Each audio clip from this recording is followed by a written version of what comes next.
देखिए आदरणीय श्रोतागण, आयुर्वेद के संदर्भ में अत्यंत उपयोगी, विलक्षण, दुर्लभ जानकारियाँ आपके साथ साझा करते रहते हैं। तो उसी कड़ी में एक और जानकारी आपके साथ साझा कर रहे हैं। बारिश का मौसम चल रहा है।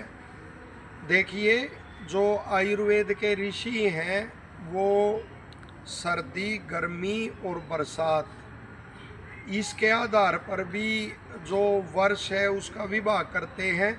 और साथ में जो दोष हैं वात, पित्त और कफ, तो उनके संचय, प्रकोप और शमन के अनुसार भी उसका पूरे के पूरे वर्ष का विभाग करते हैं। तो उसी कड़ी में जैसे ये जो मास चल रहा है भाद्रपद, इसका अंत, वो जो समय है वो चल रहा है और आश्विन मास आरंभ हो जाएगा। तो दोषों के अनुसार, वात पित्त कफ के अनुसार उनकी जो स्थिति है उस शरीर में, उसके अनुसार जो भाद्रपद है और आश्विन है इसको वर्षा में रखा गया है। और जो सर्दी, गर्मी और बारिश के लक्षण के आधार पर वो श्रावण और भाद्रपद वो बारिश का मौसम है। तो जो शरीर के दोष हैं उनके अनुसार ये समय वर्षा का है और आश्विन महीना भी वर्षा का ही रहेगा। तो उसी के अनुसार अपना आहार विहार और आचार होना चाहिए वर्षा ऋतु का जैसे लिखा गया है। तो उसमें विशेष ध्यान आपको ये रखना है कि जैसे पानी है और दुग्ध है, तो इनका उबाल कर ही सेवन करना चाहिए। इस ऋतु में पानी को उबाल के आप रख लेवें और शीतल होने पर फिर उसका सेवन करें।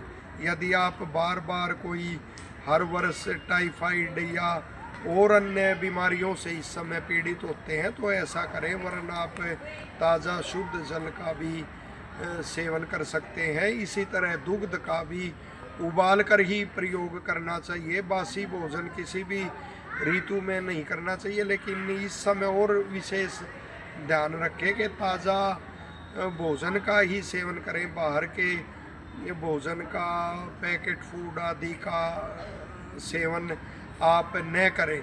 दूसरा जो विशेष वो है, यदि आपकी कोई ज़्यादा एसिडिक वो नहीं है, नेचर नहीं है, पित्त प्रकृति अधिक नहीं है, तो उसमें आप कुछ 2 दाने इसके लेकर काली मिर्च के और 8 पत्तर लगभग तुलसी के लेकर उनको चबा सकते हैं। उससे आप मलेरिया से बचे रहेंगे, क्योंकि मलेरिया आदि का प्रकोप भी डेंगू आदि का इस ऋतु में होने लगता है। साथ ही जुकाम, छाती में गड़गड़ाहट, बुखार, सिर दर्द ये भी चलता है।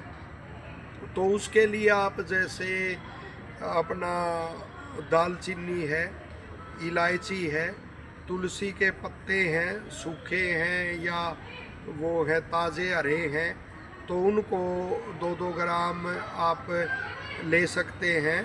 सौंठ है वो आप 3 से 6 ग्राम ले सकते हैं और फिर उनको उबालना है पानी में, जैसे चाय बनाते हैं।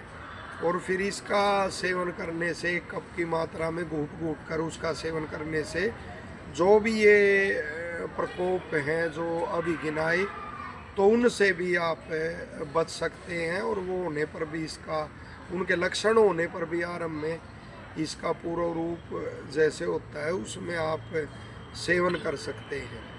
तो इस तरह से इस ऋतु में वो करना चाहिए, क्योंकि जब पानी बरसता है, जैसे श्रावण में बारिश होती है अच्छी, उस समय इतना वो नहीं होता। अब जो पानी एकत्रित हो जाता है, खड़ा रहता है, दूषित हो जाता है, तो भाद्रपद में और आश्विन में ही, भाद्रपद पद के अंत में और आश्विन के सारा आश्विन फिर इन बीमारियों का, मलेरिया आदि का, डेंगू आदि का और अन्य प्रकोप ऐसे दिखाई देते हैं। तो उनसे बचने के लिए आप ये कुछ उपाय जो हमने बताए उनका अवलंबन कर सकते हैं। एक बार फिर जैसे दोहराते हैं कि दालचीनी है इलायची है और आप सौंफ भी उसमें ले सकते हैं, बहुत अच्छा रहेगा। दालचीनी, इलायची, सौंफ और तुलसी के पत्ते 2-2 ग्राम